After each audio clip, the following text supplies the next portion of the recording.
बोलता कवितेचे शब्द फुटायचे आणि कविता रचत गेल्या. आणि म्हणूनच त्यांनी आयुष्यात म्हटलेलं आहे की माझं आयुष्यच कवितामय आहे. माझ्या आयुष्याचं दुसरं पान म्हणजेच कविता आहे. आणि ह्याच पानाला आपण प्रत्यक्ष बघणार आहोत त्यांच्या या डॉक्युमेंटरीवर, त्यांच्यावर जी तयार केलेली आहे.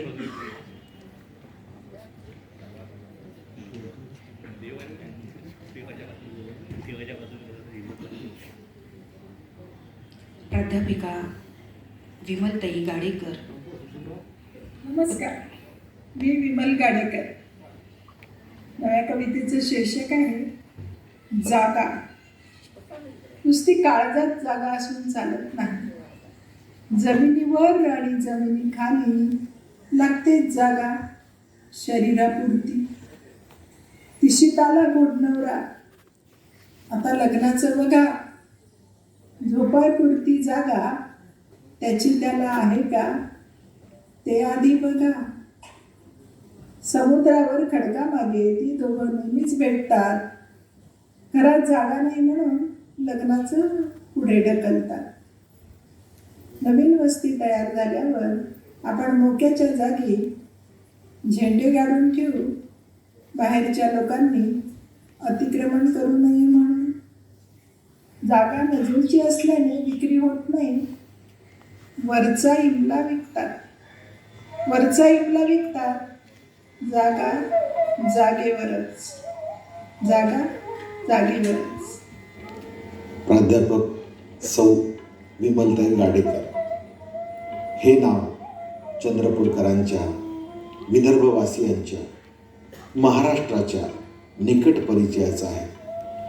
स्त्रियांच्या समस्यांचं निराकरण, परित्यक्त महिलांचं पुनर्वसन, रोजगार, शिक्षण प्रसार, समाजसेवा, सांस्कृतिक आणि साहित्यिक क्षेत्रातील अव्याहत सेवा, दीनदलितांचा कैवार, क्रांतिज्योती सावित्रीबाई फुले, महात्मा ज्योतिबा फुले, भारतरत्न डॉक्टर बाबासाहेब आंबेडकर, तथागत गौतम बुद्ध, महर्षी कर्वे, कबीर, गाडगे महाराज अशा महान विभूतींच्या विचार आणि कृतींना मूर्त रूप देण्याच्या जबाबदारीचे ओझे लिलया पेलणाऱ्या अजातशत्रू, अजस्त्र व्यक्तिमत्वाच्या धनी विमलताई या मानवी समाजाला वरदान ठरल्या.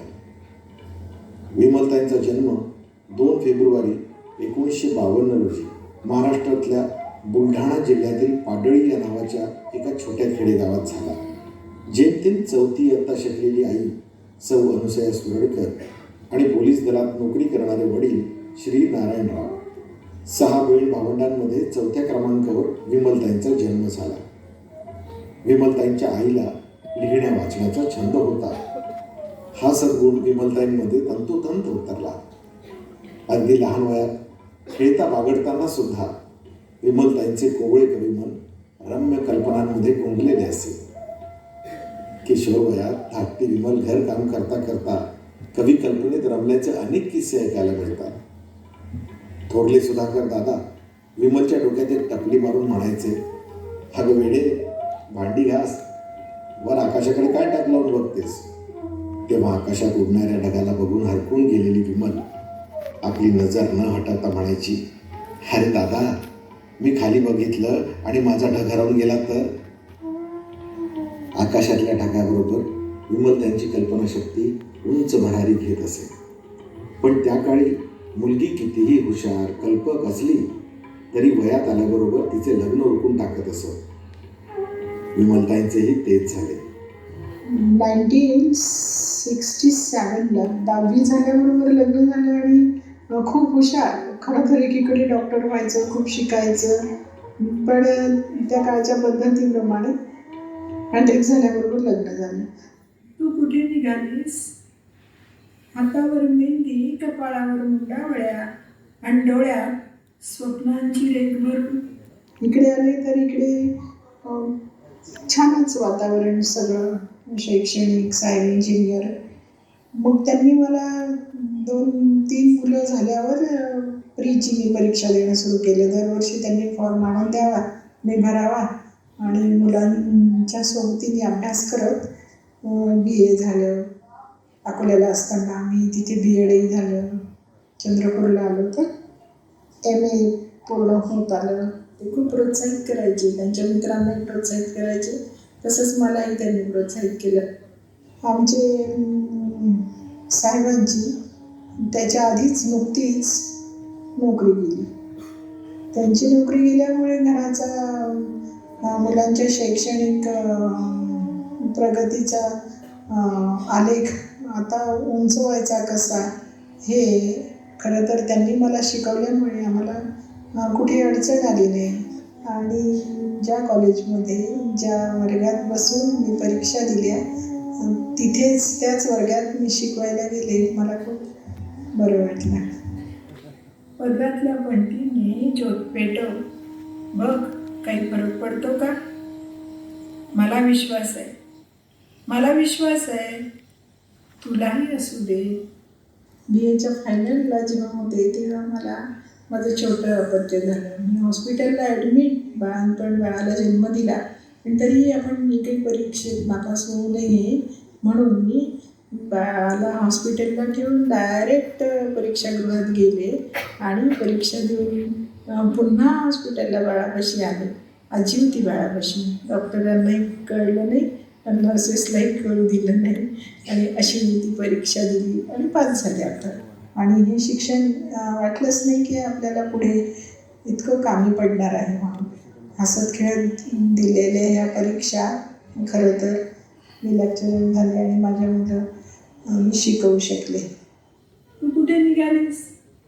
रांधा वाढा, पुष्टी काढून, मुलांचा डबा, सासऱ्याचं औषध करून, लोकलच्या दांडीला लोंबत, तू कुठे निघालीस? साहेबांनी वर्कशॉप त्यात आमचा घरचा खर्च चालायचा. पण मुलांच्या शिक्षणाचं मात्र माझ्या ह्या नोकरीमुळे सगळीच मुलं माझी उच्च शिक्षण घेऊ शकली. मी नंतर पूर्ण माझी नोकरी केली. सोबतच सामाजिक क्षेत्रातही काम करतच होते. आणि मी जे सांगते ते लोक खरं मानतात, कारण मी एक प्राध्यापक आहे. मला तीही एक प्रतिष्ठा नाही म्हटली तरी मिळाली. सामाजिक क्षेत्रात मी यासाठी काम करायला लागले की जेव्हा ह्यांची नोकरी गेली तेव्हा आम्हाला कोणी काही हेल्प केली नाही, मदत केली नाही. आम्ही आपल्या घरी आलो रडत नसतो. म्हणजे इव्हन कोर्टात जायचं असतं आपल्यावरच्या अन्यायाविरुद्धची दाद मागायला, हे आम्हाला कोणी सांगितलं नाही. माझं एक NGO संयुक्त महिला मंच म्हणून मी महिला संघटन स्थापन केलं आणि याच्यातून बायकांना फॅमिली काउन्सिलिंग सेंटर मोफत तसं मदत आणि मार्गदर्शन करत राहते. अव्याहत आज 25 वर्ष झाले माझ्या संघटनेला. त्यातून मी बालकामगारांचे वर्ग चालवणे, बायकांच्यावर होत असलेल्या अत्याचारावर आवाज उठवणे आणि शासनाच्या विविध योजना त्यांच्यापर्यंत पोहोचवण्यासाठीचे कार्यक्रम अशी घेत इतर बायकांना मदतीचा हात देण्याचा हा माझा आजपर्यंतचा जीवन प्रवास आहे. बस. हो, खरंच इतकं मुलांमध्ये रमायला आवडतं. मुलं इतके आपल्याशी अटॅच होतात, अजूनही होतात. मला तर चिडवायचेच की तुम्ही काय मॅडम शिकवता की मुलांना नुसतं हसवत खेळवत ठेवता. म्हणजे माझा इतका लाईव्ह क्लास असायचा आणि हसवत खेळवत ठेवायची मी. त्यांचा संपूर्ण सहभाग घेऊन मी सांगत असे, शिकवत असे, सामाजिक समस्या मांडत असे. त्यामुळे मला पूर्ण विश्वास आहे की मुलं संस्कारित होतातच. त्याचे परिणाम आपल्याला ताबडतोब जरी दिसत नसले तरी आपण जे घडवतो, जे सांगतो ते त्यांना कुठेतरी खोलवर त्यांच्यात रुजतंच. व्यक्ती म्हणून तर आपण वेगवेगळ्या आपल्या व्यक्तिमत्वाला कंगोरे असतातच ना. तसे मलाही आहे की आम्ही घराचा संपूर्ण पाठिंबा असल्यामुळे, सपोर्ट असल्यामुळे, घराचं वातावरण अत्यंत चांगलं असल्यामुळे मी नाट्यक्षेत्रात नाट्यस्पर्धांमध्ये सहभाग घेतला, राज्य नाट्यस्पर्धांमध्ये. यजमानाच्या नोकरीनिमित्तानं विमलताईंचं काही वर्ष अकोला इथं वास्तव्य होतं. त्याच काळात अकोला इथं प्रख्यात चित्रपट दिग्दर्शक श्री राजदत्त यांच्या दिग्दर्शनात राघोबैना या मराठी चित्रपटाचं चित्रीकरण सुरू होतं. आपल्या सर्वांचे लाडके निळूभाऊ अर्थात श्री निळू फुले या चित्रपटात एक महत्त्वाची भूमिका रंगवत होते. निळूभाऊंच्या पत्नीच्या भूमिकेत सुलभाताई देशपांडे काम करणार होत्या. पण काही अपरिहार्य कारणामुळं सुलभाताई ऐनवेळी चित्रीकरण करण्यासाठी येऊ शकल्या नाही. अशा कठीण प्रसंगी विमलताई मदतीला धावून आल्या. नाटकाचा अनुभव आणि अभिनयाचं सखोल ज्ञान असल्यामुळं विमलताईंनी ती भूमिका उत्कृष्टपणे साकार केली. मी कवी असल्यामुळे 2-3 माझी पुस्तकं, कविता संग्रह आहेत.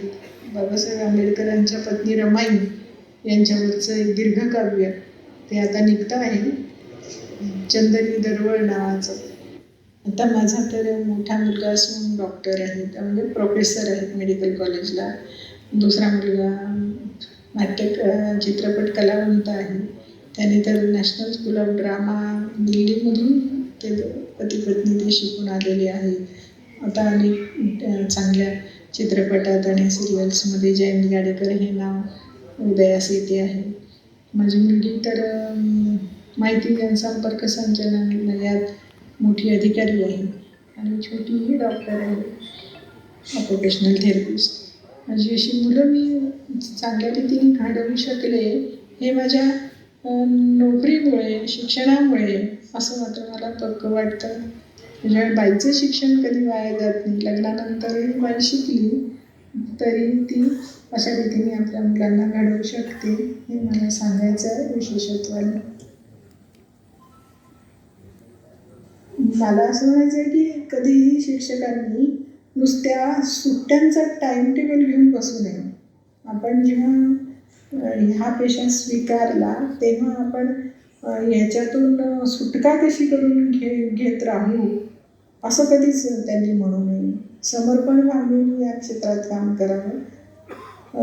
बोजड आहे, बोर आहे, कधी मी बाहेर निघेन यातून असं जर आपला ॲटिट्यूड ठेवला तर मात्र मग त्याचा परिणाम आपल्या शिकवणारे निश्चितच होतो. मी हे काम एकदम पवित्र भावनेने करते आहे असं म्हणूनच तिने डेडिकेटेडलीच शिक्षकांनी हे काम केलंच पाहिजे असं माझं स्पष्ट मत आहे. विमलताई बहुआयामी प्रतिभेच्या धनी होत्या. पुण्यापुढे 70 वर्षांच्या जीवनकाळात मानवतेच्या संपन्नतेसाठी विमलताईंनी भरघोस योगदान दिलं आहे. कविता, कथा, नाटक, पथनाट्य, ललितलेख, वृत्तपत्रातील सदर, मुलाखती, विविध विषयांवरील अभ्यासपूर्ण भाषणं, साहित्य संमेलनं, व्याख्यानमाला, शोधनिबंध, आकाशवाणीवरील रूपकं, अभिनय, दिग्दर्शन, निवेदन, कथाकथन अशा सर्व क्षेत्रात त्यांचं महत्त्वाचं योगदान आहे. आपण तेल नसू, वात नसू, पणतीचा बोल नसू. आपण तेल नसू, वात नसू, पणतीचा बोल नसू. उजेड फाकतोच अगदी आपण असू नसू.